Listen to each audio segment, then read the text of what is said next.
Hello, Facebook friends. It is Carla, your online doctor, with today's Live in 5. Today is Friday, May 31st at 5:02 p.m. I cannot believe tomorrow is June. Oh my God, where did the month go? Okay, I turned on my Wi-Fi today because yesterday we had some bad reception with my regular connection, so hopefully this will help.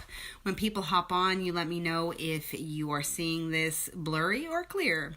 So there are still so many things to discuss about natural cancer treatments, different options that are available. We've been talking for the last few days. I've already mentioned 13 different options. We're going to talk about a few more today. Hello, Laura. How are you?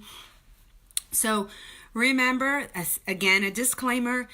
If you are currently taking chemotherapy or have somebody in your family who's getting chemotherapy, this is not to scare you. This is not meant, thank you, Laura. This is not meant to steer you away from what you're doing. This is to clearly give you options, to give you alternatives, to give you things to think about, especially if you do not have a diagnosis already of cancer and it is something that you want to just keep in your back pocket. Research, look up, maybe start incorporating some of these things now to prevent cancer, because prevention is by far the best medicine out there. Hello, Pamela, darling.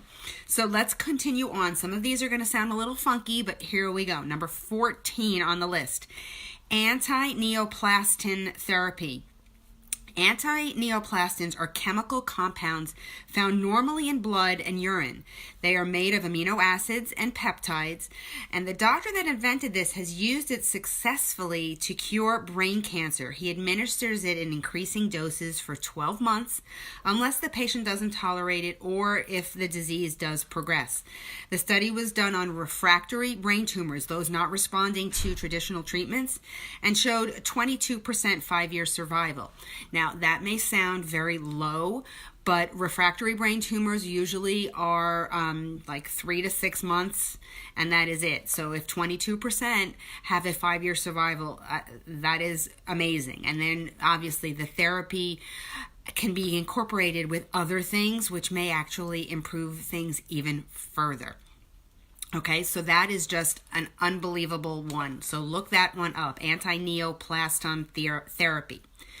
Number 15 on the list, ozone therapy. Now, this has become very popular, commonly used to treat infected tissues around the world, since many harmful organisms thrive in low oxygen environments. By introducing ozone, oxygen metabolism is increased and can neutralize bacteria faster and more effectively.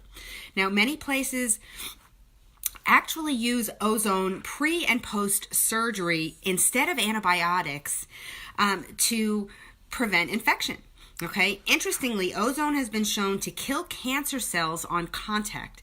Cancer cells also thrive in low oxygen environments, so this just makes sense. Ozone sends more oxygen to the cancer cells, to their mitochondria, leading to apoptosis or cell death.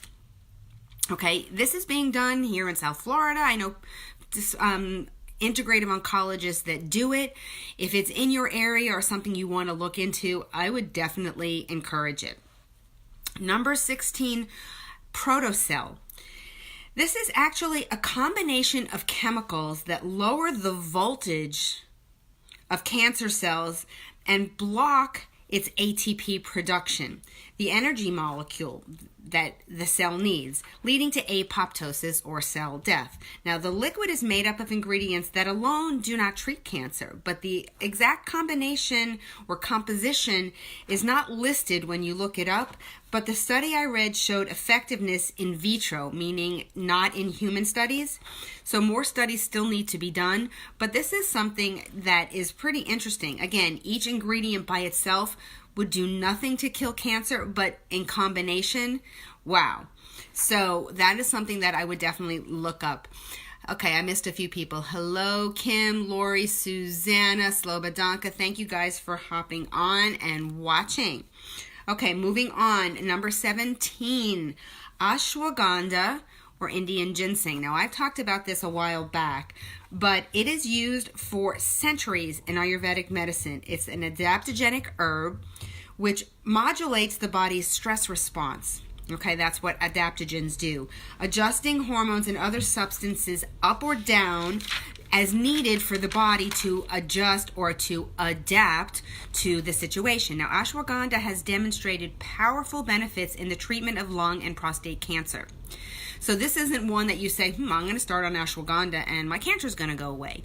No, but that is one that you could incorporate into your daily regimen potentially and use it as a way of possibly preventing cancer in the future. Hello, Cecilia. Thank you for watching. Okay, and lastly today we'll talk about moringa. Now, I've talked about this one as well. Moringa is a plant used for thousands of years in Asia and Africa. It has anti-inflammatory properties to help treat chronic conditions such as rheumatoid arthritis. Now, quercetin, I don't know how it's pronounced, Quercetin, which is found in moringa, is a powerful antioxidant that has been linked to cancer protection. Even low doses have shown to decrease cancer cell progression. One study actually showed that moringa increased the number of apoptotic cancer cells in breast and colon cancer. Again, apoptosis is cell death. So by introducing something simple like moringa, you can buy it in powder, you can buy it in Amazon. I add it to my smoothies all the time. It is just one other thing that you can incorporate on a day-to-day basis to add that prevention power to your daily routine. Now, there's still so much more on this topic that I want to share with you guys that we're going to be talking about this in the beginning of next week as well. So stay tuned, okay? Happy June starting tomorrow. I hope you guys have an awesome day and an awesome weekend. And I will be back to speak to you for another Live in 5 on Monday.